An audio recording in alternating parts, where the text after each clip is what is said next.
Hello, and welcome to the Brutal Iron Gym Podcast, where our goal is to cut through the BS and deliver the brutal truth about topics related to health and happiness.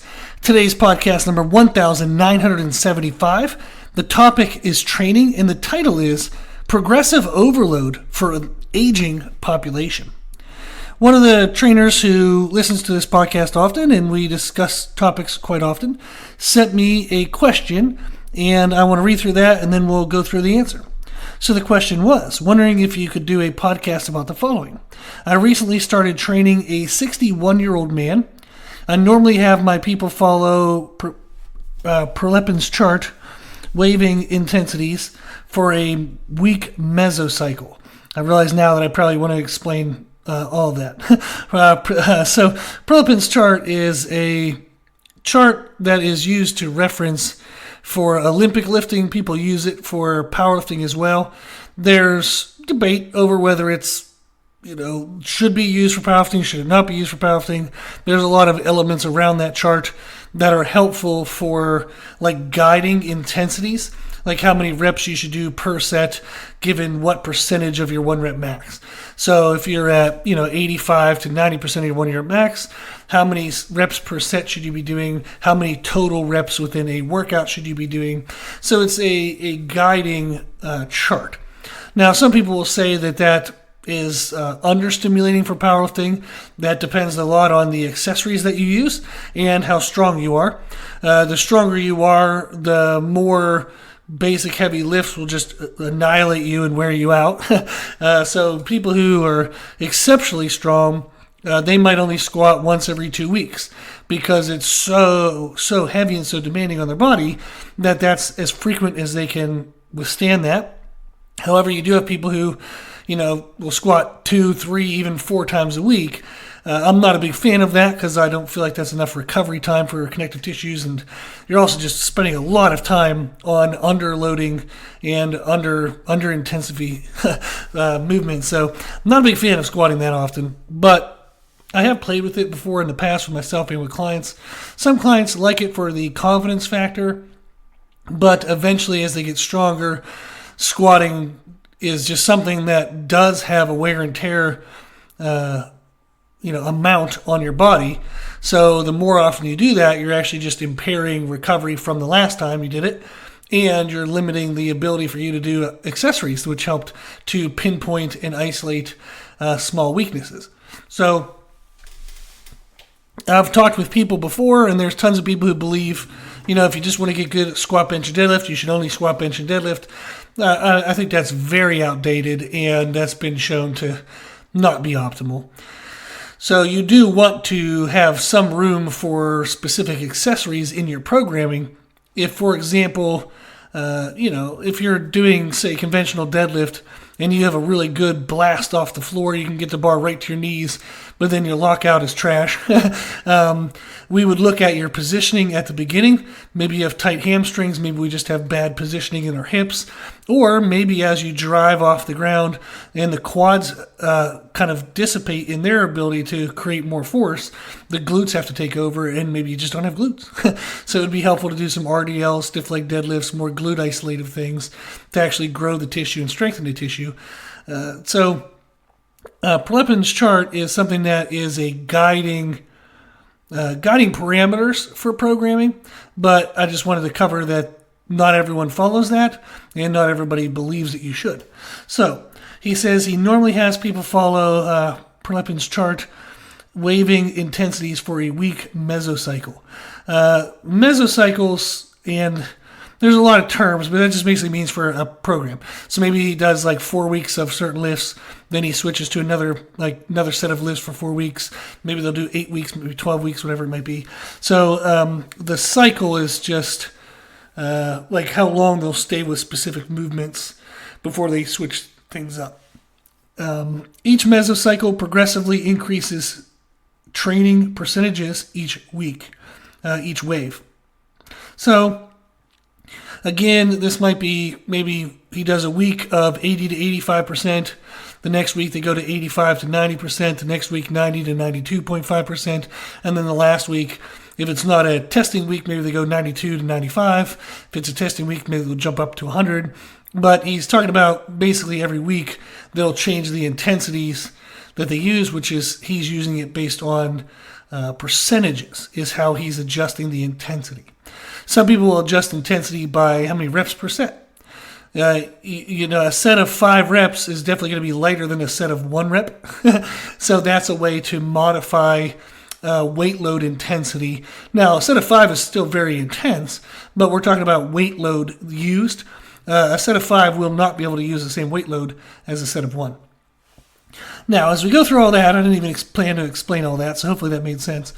He asked the question, I know I can't expect him to train at those intensities. So he's saying as a 61-year-old who is not taking TRT, now what our assumption in this question is that 61, he has less than optimal hormones. So testosterone is probably not what it was in its 20s, so the hormonal profile of a 61-year-old is probably less optimal than what it would have been in their 20s and 30s, which is the age of maybe his other clients. So he's making that assumption, pretty damn safe assumption. So very safe assumption. So he's saying at 61, not being in TRT, not being hormonal therapy supported, it's unlikely that this person can train at those intensities. So he said, I'm assuming that recovery is trainable over time. Yes, it is. But with that being said, I'm also sure that at his age and not being on TRT, hormone therapy, his recovery threshold is much lower than my standard lifter. How do I work around this? I feel the intensity has to be there to create an adaptive response from the body. How would you structure his squats, benches, and deadlifts? So there was a lot to unpack there, more than I even anticipated when I started. So hopefully everybody followed along. What we're getting to is, at 61 years old, what are the expected progressions that they can make? And how does he kind of control those progressions to where you can't just lift based on how the person feels, because the body is a big fat liar and the body loves doing jack shit, basically. Our body would lay on the couch all day and eat Cheetos if we'd let it. So if we go into the gym and say, well, I'm just going to lift what feels comfortable today, they're probably not going to make great progress because there's not going to be that push, that progressive push to get them out of their comfort zone. But the trainer doesn't want to push them out of their comfort zone at an amount or a rate faster than what the body can actually adapt to. So given that they're likely going to have lower adaptive abilities, how do you manage that? How do you manage sets and reps per set? How do you manage weight load intensity from week to week and month to month? So I want to go through and kind of talk a little bit on the bigger scale, then we'll get down actually into the nitty-gritty of sets and reps and numbers and all these things.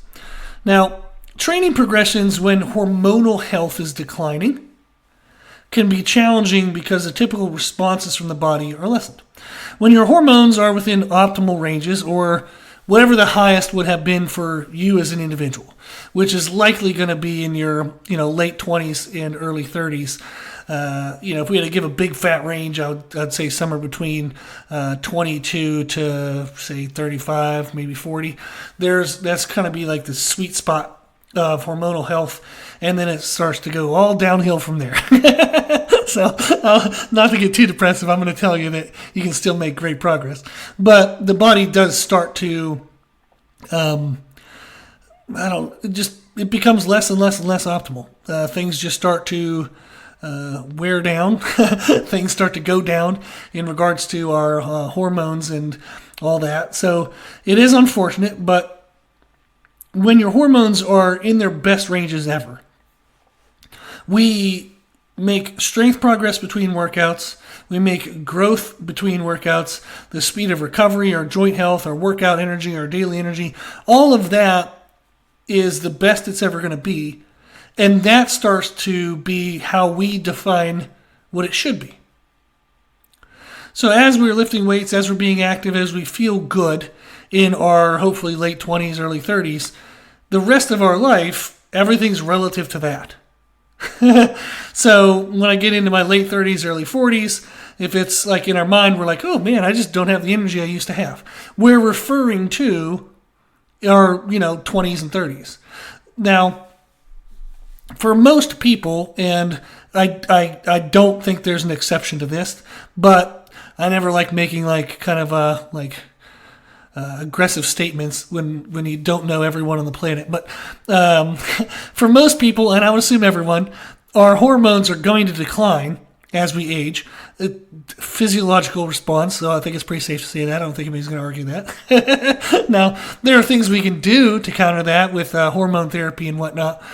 But even with improved lifestyle factors, and we're going to talk about what those are, you can mitigate the decline. You can even actually create an increase.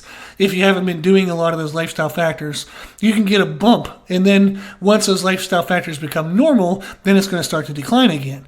But there is a natural rate of decline.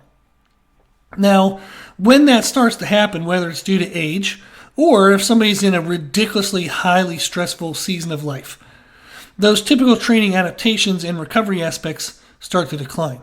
So I've worked with people, like hundreds and hundreds of people, that are in their 20s or even early 30s, where their hormones have tanked and gone to crap because just an enormous amount of stress, really, really poor lifestyle habits, and other kind of conditional things.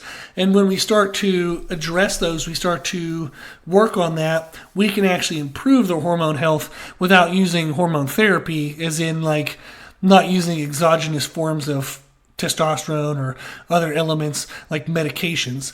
We can make improvements through lifestyle factors, sleep, stress management, nutrition, and supplements, like over-the-counter supplements. Now, in those seasons of life or as the age happens, we start to decline. You may go from, you used to be able to do 4 to 5, hardcore kick butt workouts per week. Now you do 1 or 2 in the beginning of the week and you feel like you got your butt kicked the rest of the week. So we start to feel that way. Now, does this natural declining of our hormone health mean that we cannot achieve great results? Hell no, absolutely not. My mom is actually a great example of this.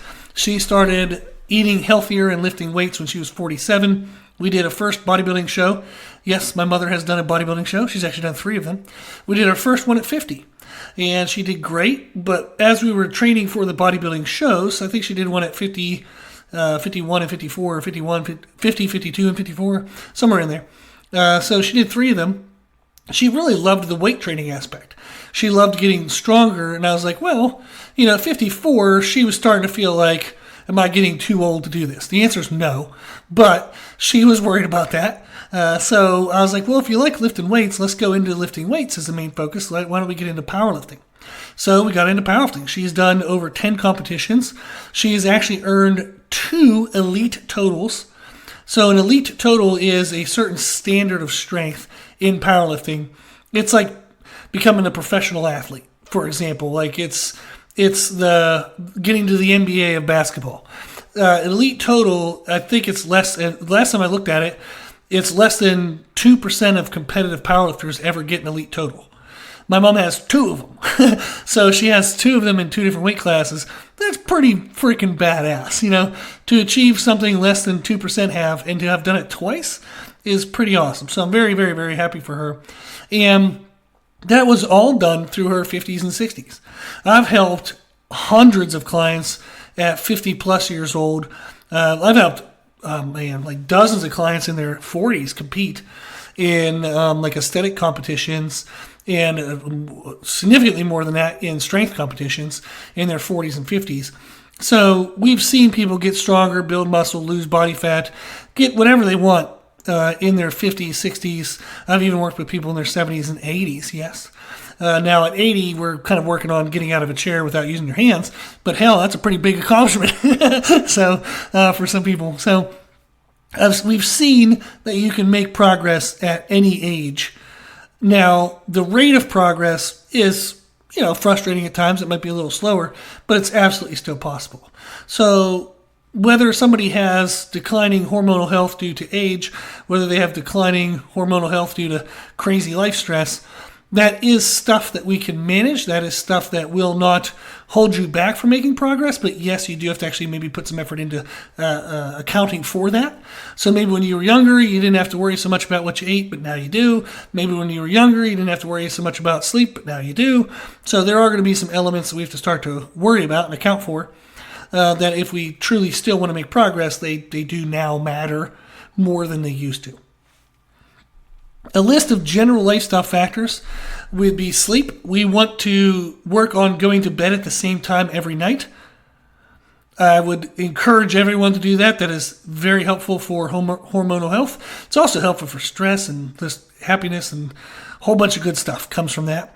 Is try to go to bed at the same time. Now, I have learned, I used to cheat and stay up late to get work done and do all these things, and man, I paid for that. So that was not good. So I learned this one firsthand for sure. So now what I've learned and doing the research and actually putting it into practice is it's much better to go to bed at the exact same time. But if you need to cut on sleep for something, get up earlier. Now that can be challenging. A lot of people have trouble going to bed when they know they have something to do yet. So I do understand that there are limitations with people and for individuals. But in general, say I normally go to bed at 10 p.m. and I get up at 6 a.m. and I'm like, oh my gosh, I'm so behind. I'll still try to go to bed at 10 p.m., but I'll get up at 3 a.m. or 4 a.m. to get some extra work done. That has been shown in studies to still be a better way of doing it, way of managing sleep if you're going to cut down on sleep. So it has less of a negative impact on hormonal health. However, it's still not optimal. You know, we would love to be able to go to bed at the same time, wake up at the same time, and that would be best. But I do encourage clients in these situations to track when they go to bed and try to make a consistent habit of going to bed, even if you just have to lay in bed and read a book, or, you know, have your phone sitting next to you and just listen to an audiobook or a podcast, but don't be staring at the screen. Don't pick up the phone. Don't hold the phone. We just try to do no screen time, minimal physical exertion. We just want to let the body relax. Just let it calm down, let everything lower down, let it come down from the day. So we'll work on going to bed at the same time. Calories, we absolutely need to have sufficient and consistent caloric intake for our hormones to be healthy. A lot of times when people come to me with poor hormonal health, if it's not related to age, it's almost always directly related to nutrition. They're either chronically underfed or chronically overfed, so we want to work on that. The underfed aspect, which is more common, is we make sure that they're eating a caloric amount at about 10% above their BMR or RMR. The BMRs are basal metabolic rate, RMRs resting metabolic rate, same thing. But that would be how many calories your body needs just to be alive. So if you were to lay in bed all day, but you're alive and breathing, there's an amount of calories you need, and that's around 60 to 70% of your total daily usage. So it's actually much higher than what most people think. Just being alive requires 60 to 70% of the calories that you need every day. So that's very important to know that, as that starts to kind of help create a healthier baseline. So for example, say somebody normally eats 1,500 calories and they're like, oh, I have a really low activity day today. I'm just going to be sitting at a computer. I'm going to cut it down. I'm only going to eat 800. No, no.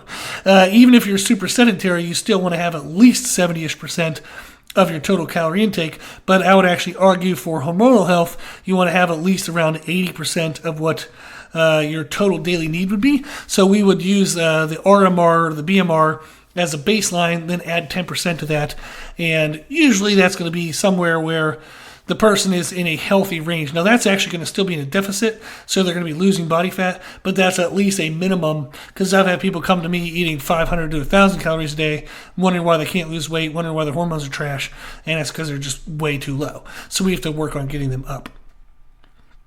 Now you can find your BMR or RMR. You can do in-body scans, DEXA scans, hydrostatic weighing. You can do bod pods.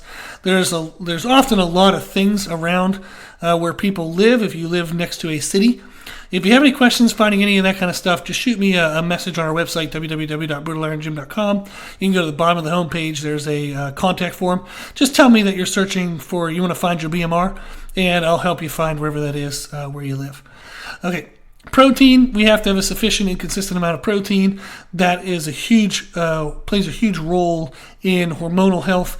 And we know that if somebody's weight training a minimum of 3 times a week, and I would argue even like 2 times a week, you want to have 0.8 grams per pound of body weight.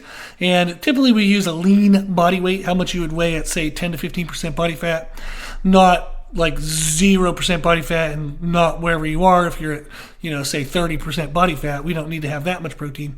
But around a lean, desirable weight, you're like, okay, if I weighed this, I'd probably feel pretty comfortable in a bikini or bathing suit on the beach. And that would be the weight we would use. The next thing we look at is alcohol. We want to avoid all alcohol. There is not an amount of alcohol that doesn't have a negative impact. All alcohol has some negative impact directly on hormones. So if you have less than optimal hormonal health, I certainly would not be touching that. It's like if you have lung cancer and you're smoking. Probably not a great idea. So if you have hormonal health, alcohol is a no. Then we want to look at stress. Whenever I talk about stress, everybody's like, screw you. If I could be less stressed, I would be. And it's like, well, you got to work on it. It just doesn't happen. So we want to work on, creating people and work priority lists. I've gone through this with people. Pre-day planning, whether you do it the night before or the morning of, that can help reduce stress if you plan out your day because you know exactly what you should be doing each moment of the day. Daily gratitude journals, brain dumps, meditation, quiet moments, all that stuff. So when I work with people with hormonal issues, we get into that as much as they are willing to let me. Sometimes people will be very dismissive, and I'll tell them everything I've just said so far, and they just want to know what supplements they can take. And I'm like, the supplements aren't going to do jack shit. If your sleep is trash, your food is trash, you're still drinking alcohol, and if you have no stress management methods as a regular routine, the supplements are worthless. You're absolutely throwing money away, and you're avoiding the actual work of what you need to do. So I would really encourage you to not avoid the areas I just talked about. If you have declining hormonal health or situational poor hormonal health, you absolutely want to look at sleep, calories, protein, alcohol, and stress before you consider anything else. Now, what else would you consider? And this is why please hopefully don't just go to the next things I say, which are going to be the over-the-counter supplements that can help. So supplements that can help is ashwagandha, DHEA, I don't actually know how to say this word, PANAX, ginseng. I'm going to say Panax ginseng, and I could probably be so wrong. A lot of these supplemental things I read in journals about, and then I send people via email or our Google Doc, and I realize how inoften I actually say these things out loud. So these are the moments where I'm like, oh damn, how do you say that? I've looked at this, I don't even know, thousands of times, and now I'm like, holy crap, I have to say that out loud, and I don't think I ever have. L-arginine and ZMA. So those are some things we would look at for supplements. Again, ashwagandha, DHEA, Panax ginseng, L-arginine, and ZMA. My wife has a degree in chemistry, so I'm going to ask her how to say that one word, and she's probably going to giggle because it's not even probably close to correct. But how you spell it was Panax ginseng. Now, there's cheap-ish ways to get that stuff. NutriCost is one of the companies I like the most. I'm not sponsored by them. They're going to have no clue that I made this podcast and mention their name. However, actually, there are 2 people who work for that company that actually have expressed listening to the podcast before, so that's pretty cool. But if they hear it, thanks to you, NutriCost, for making good products that are actually reasonably priced. So I use NutriCost for everything except for one of the proteins that I like to have is from Muscle Meds. It's a carnivore beef isolate protein, but I still do use actually a vanilla protein from NutriCost that I mix with orange juice and Greek yogurt to make a protein shake. But NutriCost is great, super cheap. You can find them on Amazon, and that whole list might cost you $20 a month, maybe $30 a month, if that, and that's probably already overkill if you get all 5 of those. But it would, why not? So that's what we want to talk about when it comes to everything that supports our training. I know that when people ask me a training question, they do not want me talking for, 24 minutes about nutrition and supplements. But too damn bad, you're going to get it. Because the training stuff that I want to get into now will make very little, if any, difference if you don't have nutritional support and or the supplements to go with that. So that's why I like taking the time to talk about that. So that way, if you are a trainer and someone comes to you and they just ask training questions, you can understand that if their nutrition is not accounted for, your suggestions are going to be heard, applied, and thought wrong. Yes. They will try what you tell them to try, and it will not work because they don't have nutritional support. And then they're going to think that what you told them is wrong. And that's not true. Hopefully, if you told them what we tell you in the podcast. But if they don't have nutritional support, they're not going to get the results they want. They're going to think you're wrong. They're going to go keep asking everybody else. And until they address nutrition and supplements, they're not going to see what they want to see. Now, we get into training. I'm going to go through this. And not everybody might agree with my approach. But I'm going to tell you an approach that has worked hundreds of times. Hundreds of times. I've worked with well over 3,000 people, and not everybody is an aging population. Not everybody has hormonal issues, but easily hundreds. So, I typically do not use percentages when I train my clients. If I do use percentages, I use percentage ranges. So I might say, hey, I want you to be between 80 to 85% today. Your first working set, have it 80%. If it feels good, move up to 80, 2.5. If that feels good, finish the working sets at 85%. But if 82.5 felt like kind of crap and you couldn't quite do great technique, just stay there. Don't increase up to 85%. What I don't like to see are programs that just give a singular percentage for the day. So today we're going to do 5 sets of 2 at 90%. No. I don't like that. And this is my opinion. Everybody can tell me I'm wrong. But it's my opinion, and I've seen it work with clients. And the general concept that I use to explain this is our 100% changes. Unless you're working with people where this is the only thing they do all day, every day. And I do work with people who are professional athletes, Olympic athletes. Worked with people who are IFBB pros, who are powerlifting, maybe through their personal training and YouTube and social media stuff. They make a good living off of being a powerlifter, so therefore it's kind of like their profession now. I work with people where their life centers around this stuff. Even those people still have inconsistencies to life, let alone people where this isn't their primary financial focus, like their financial income. This isn't like the be-all, end-all of what they do. Then you're definitely going to have even more inconsistencies. And what I mean by this is, if we are basing a program off of a 100%, meaning, the best I can bench, let's say, is 315 pounds. So I tested that last month. I got 315. So now everything I do this next month is based off of 315 pounds. Chances are you can't come in and do that 315 on a whim. You might not be able to come in the next time and hit 315 because maybe you didn't sleep as well. Maybe you didn't eat the right foods. Maybe you have to train at a different time of the day than what you're used to training. Maybe you have more stress at work. Maybe you have more stress at home. There's going to be a lot of things that would factor into us not feeling and being 100% every time we come in the gym. So if I'm asking myself to do something relative to 100%, my 100% changes. Therefore, I will not be able to do that. So that's why I like percentage windows. Let's say I know what my 100% is, but now I'm going to base that off of understanding, okay, if normally at 100% I would do 85% of work in week 1, I'm now going to say 80 to 85. So I will use a range either 5% below and to that number, or 2.5% below and to that number, but I like 5%. Gives more people more actual number usage. So gives them more weight load options, basically.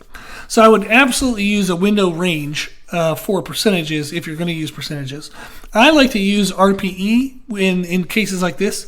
So RPE is rate of perceived exertion, and that is how challenging something feels.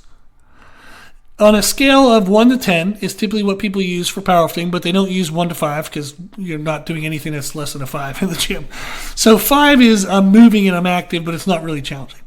6, moving, I'm active, it's starting to feel a little challenging. 7, yeah, there's a light burn. I might start to get a little bit winded. I can do this, but I can definitely tell I'm doing something.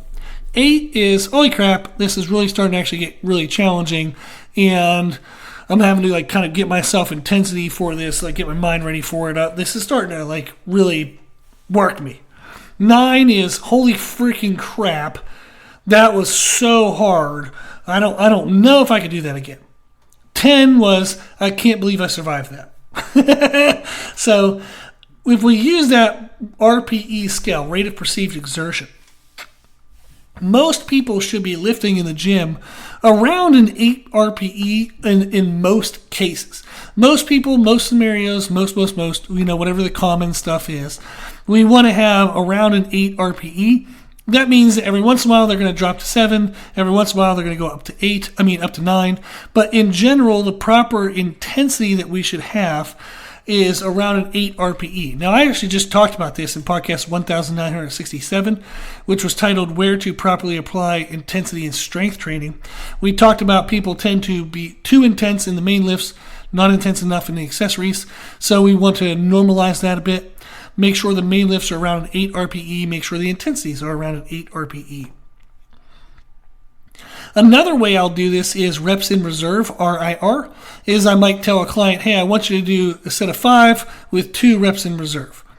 The challenge with that is they often don't have a clue of how many reps they can actually do, so they don't know when to stop. They're usually able to understand an RPE sensation and feeling sooner than they can understand RIR. But in certain situations, I'll still do RIR, especially my more advanced clients. They have a great training history. They know exactly what they're doing. So I can use RIR in certain circumstances, and it works out really well. Now, I will tend to use an RPE scale, and I'll use progressive set and rep schemes.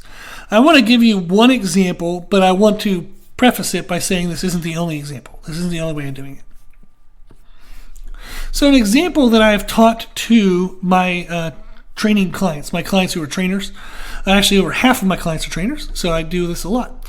And one of the things we'll do is an RPE progression. So we'll do a 4-month macro cycle, meaning that month 1 is its own set of exercises, its own parameters.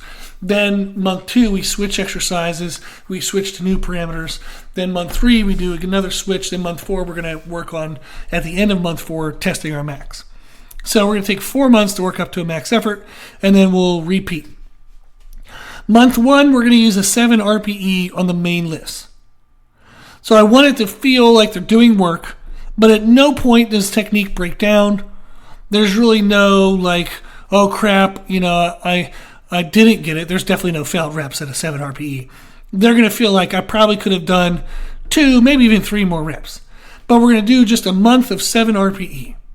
Month 2 is 8 RPE. We're now getting a little more intense. Things are starting to challenge us. Technique might start to vary a little bit. They might have a rep where they kind of do something poor in technique, but they can fix it on the next rep. Month 3 is going to be 9 RPE. And now, so this means we're getting them used to damn near all intense full max effort lifts. I want to start getting their CNS used to it. I want to start getting their confidence used to it. How does it feel to get under something that feels really freaking heavy and actually has you starting to question whether or not you'll actually be able to do it? Then month 4, we start at a low RPE in the first week, and then each week we ramp up to a 10 RPE in week 4. So that's the RPE progression that I tend to use. Is month 1, 7 RPE on the main lifts. Month 2, 8 RPE. Month 3, 9 RPE. Month 4, by week 4, we do a 10 RPE max test. Doesn't mean it's a 1 rep max. Sometimes I do a 2 rep or even 3 rep max. But it's some type of max effort at a 10 RPE. The sets and reps that I use. This is wildly variable depending on my clients. So the example is I might have somebody in month 1. We might do 5 sets of 5 in week 1, then 5 sets of 4 week 2, 5 sets of 3 in week 3, 5 sets of 2 in week 4. The assumption is if I'm doing sets of 5, then 4, then 3, then 2, each week I'm going to be able to add weight load. If last week I did, say, 225 pounds for 5 reps, and then this week I'm only needing 4 reps, I probably can do at least 230 pounds. If I'm going to drop a rep, I could probably move up 5 pounds. So each week, if we drop a rep, we're going to probably be able to add weight. So this gets their body used to the addition of weight load through the 4-week span. Now you'll notice 5 weeks, like 5 sets of 5 in week 1 is 25 reps, and then we go to 5 sets of 4 reps. Is 20 reps in week 2, then we go 15 reps in week 3, then only 10 reps in week 4. Our volume, it looks, is going down, and that's actually true. So even though our weight load goes up, our volume goes down. We're not volume driven when we're training for strength. We are weight load driven. We want to get the perception of weight load to continue to increase, the intensity of the weight load to continue to increase. Volume driven programming is more so muscle tissue development, not strength development. Volume driven in strength is when you repeat a cycle. Then you maybe want to see if you can increase volume. But we're not trying to increase volume week by week by week by week by week.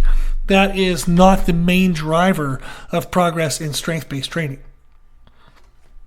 So we do 5 sets of working sets in month 1. And like I said, reps per set is 5, 4, 3, and 2. So 5 reps per set in week 1, 4 reps per set in week 2, 3 reps per set in week 3, 4 reps per set, 2 reps per set in week 4. So that's what we do in month 1. Then in month 2, we do 4 working sets instead of 5 working sets. And that's because our RPE is now higher. So we're going to start to challenge the body more intensely, therefore we need less total working sets. Month 3, we're still keeping the reps of 5, then 4, then 3, then 2 per week, but we're going to drop now down to just 3 working sets. Because again, we went up in RPE, we went to a 9 RPE, so since we're more intense in our weight load, we don't need as many working sets to create the same amount of adaptive response. If we were to keep 5 working sets at a 9 RPE, there's no way. You're going to have to reduce weight load so much so each set that it's going to be borderline worthless by the last set, or they're going to get hurt because it's just way too intense, way too much volume for too much intensity. So that's what we do is months 1, 2, and 3 is week 1 of each month we do 5 reps. Week 2 of each month we do 4 reps. Week 3 of each month we do 3 reps. And week 4 of each month we do 2 reps. How many working sets is month 1 is 5 working sets. Month 2 is 4 working sets. Month 3 is 3 working sets. And that's because the RPE, the intensity of the weight load, is increasing each month. So therefore the total amount of working sets decreases. Then in month 4, we'll do the first week is 5 sets of 2 reps at 7 RPE. The second week I usually do around 3 working sets at 2 reps at 8 RPE. Week 3 we do 2 working sets at 2 reps at 9 RPE.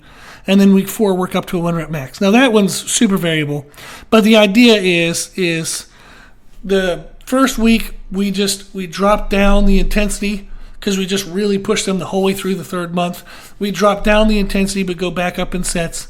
Then we start to ramp back up again to week 4. Now, the idea of this whole approach is over 4 months, by going from a lower RPE to a higher RPE, we're allowing the body to adjust to the demand of training. The body adjusts actually very slowly at first. So you have to kind of coax the body and take care of the body. You have to be really nice to it at the beginning. So that's why at the beginning we have a low RPE. We also want to allow for technique teaching and refinement. When somebody's first starting, their technique is going to be often not great. And we want to have some teaching moments. We want them to have confidence in being able to adjust. So having a lower RPE helps to improve their technique and it helps give us moments of teaching. It then helps build their autopilot. So the consistency of technique starts to develop sooner because the intensity is low enough to allow for that consistency. It also helps to improve confidence. So it's really important to start with a lower intensity because it helps so many components. And then it also gives time for them to adjust lifestyle factors. If they've been eating haphazardly and now all of a sudden we're trying to normalize calories and protein, for example, that just doesn't flip a switch. People are going to need some time for that to happen, and then the body needs time to adapt to the new numbers and start to utilize those new numbers, which can take a couple weeks. So starting with a lower RPE and then ramping the RPE up over months is allowing for all these factors: the technique development, refinement, autopilot setting, a confidence improvement, allowing the lifestyle factors to start to come into play to give better support to the training. Then the total reducing number of sets, we said, over the 4 months is that each week as their technique improves, they're better able to truly use the purest amount of strength that they actually have, which means you get greater CNS hit, like greater CNS fatigue as their technique improves. As somebody's technique improves, overall, their CNS gets hurt worse than training, gets hit more, because you're truly zapping the body of what it truly was capable of. So as their ability to do so increases, the total volume decreases due to the CNS increasing CNS fatigue. So that's how we mitigate CNS fatigue or over like burnout. Now, this approach I'm assuming that it feels very detailed and a little overwhelming. The one thing to realize is it actually gets way worse. So you can actually do, instead of RPE waves, you can use pre-fatiguing waves, which is what I like to do for a lot of my clients, especially my higher level clients, because if I tell them to do 5 sets 2 at 7 RPE, they're going to tell me to go screw myself. Then I find out that they just maxed out because they're like, it felt like it was worthless. Like, why am I going to do a 7? Like, I'm going to do a set of 2, like when I can actually do like 4 or 5 reps. They're going to feel like they're doing nothing. So I'm like, fine, I'm going to pre-fatigue you. So the set of 2 at like a 7 RPE, like now you're going to be doing a 9 RPE, but it's going to be underloaded to a 7, what the 7 would have been by pre-fatiguing the muscles. So they're going to do what they feel like was max effort. However, they're so fatigued that it isn't max effort weight load. So I'll use pre-fatiguing to modify the intensity of weight load they can use, even if I can't trust them to use RPE scales. So if they go too crazy on everything, then I'm going to use pre-fatigue, and then they can go as crazy as they want, and it ain't going to happen. So I'll actually sabotage the training if I can't trust them to adhere to RPE scales. So I'll use month 1 is very direct pre-exhaust. I might have them do like chest flies before their bench press. Good luck doing great on on bench press, right? Month 2 is an indirect pre-fatigue.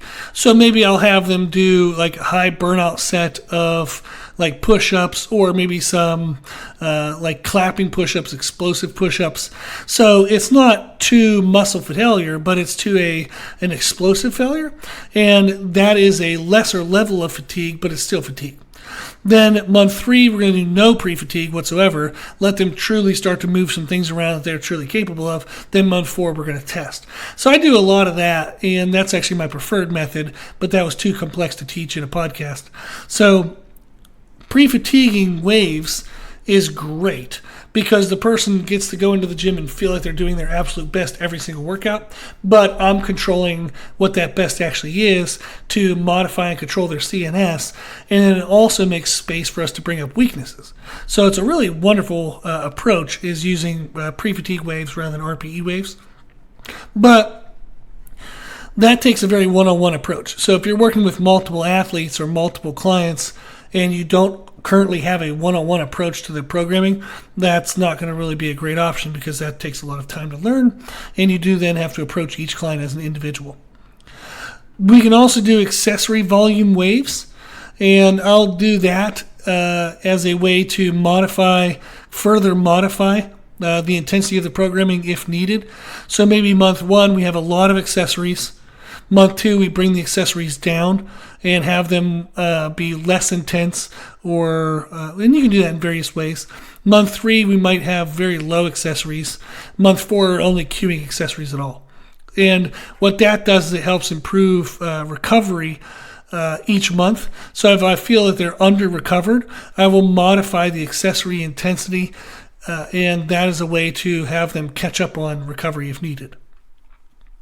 So there are many ways that you can control the intensity and the overall volume of programming to better control stress demand.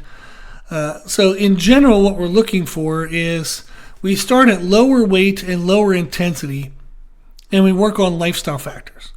So if you have somebody who's in the aging population and or low hormonal health, we want them in the gym, we want them active, we want them doing stuff, but we're not looking to push their current body like to the edge because they don't have a safe edge right now.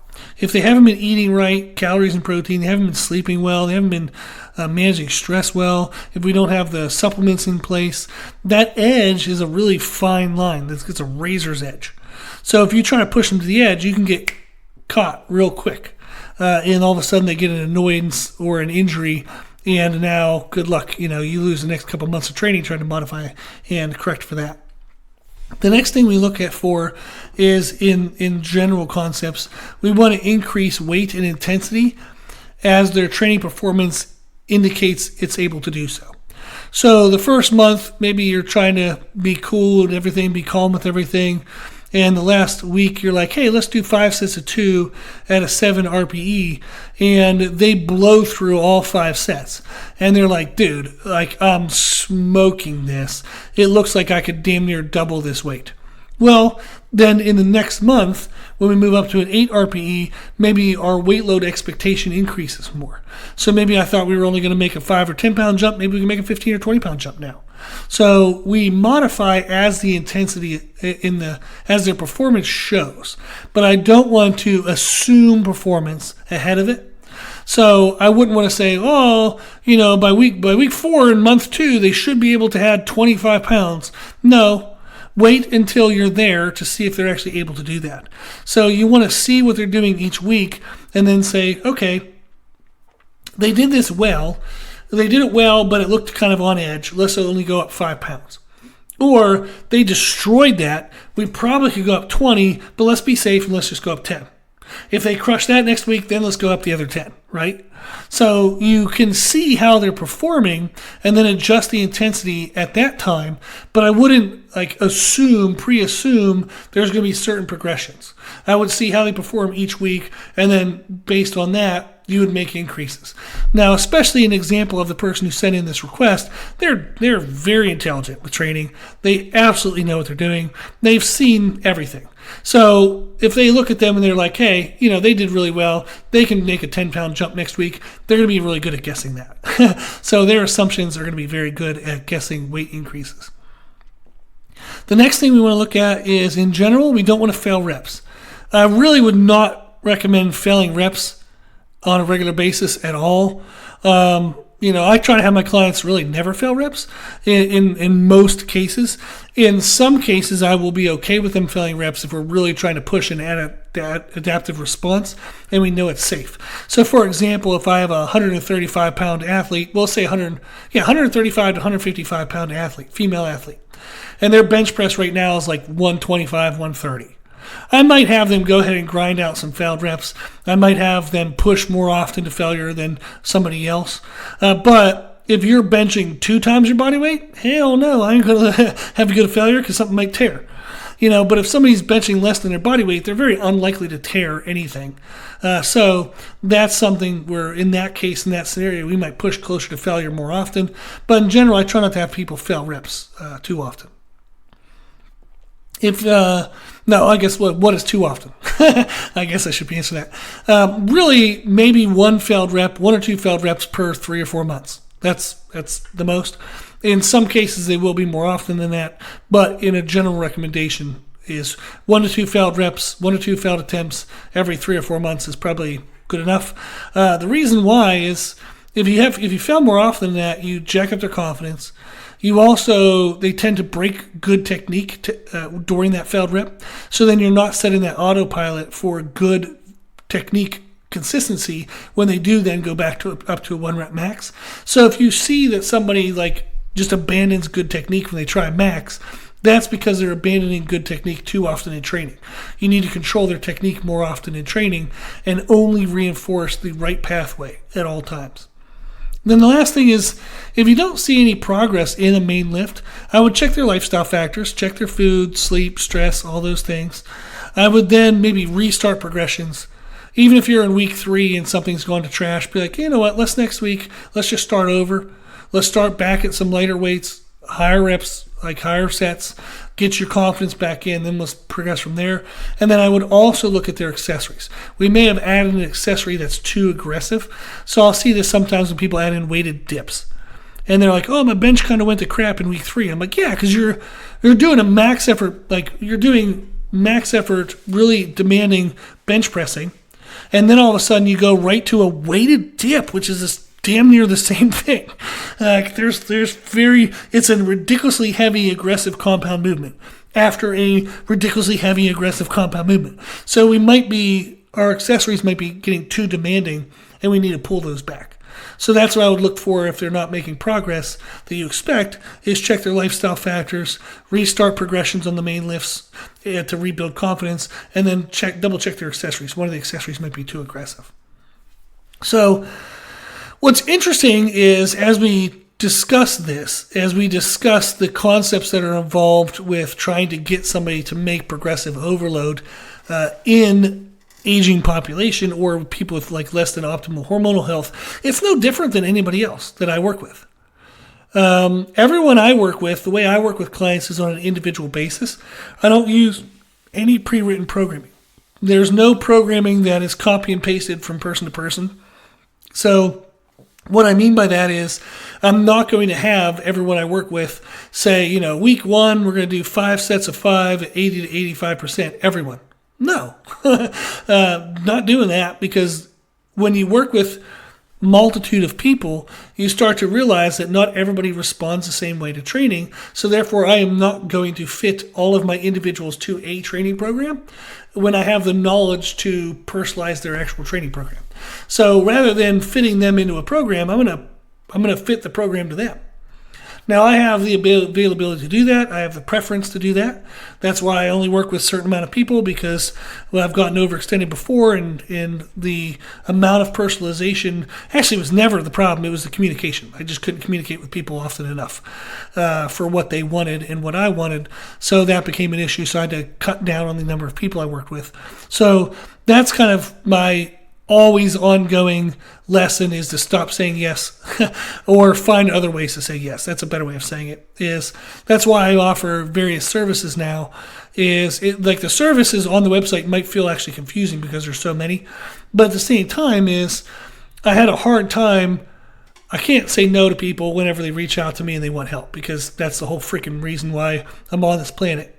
And that's why I believe God gave me the knowledge that he did give me, is to help people. So saying no doesn't honor God's gift to me. It doesn't honor what I think my purpose is, and it sure as hell doesn't help that person.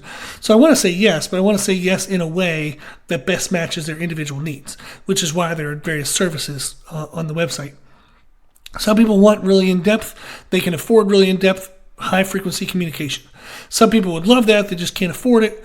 And for me to give it at a lower cost, then all of a sudden I'm not communicating with enough people and I can't help enough people. So I give a different type of service that then can give them the help that they need for the next step, but at a price that they can afford and at a communication rate that still allows me to help the most amount of people.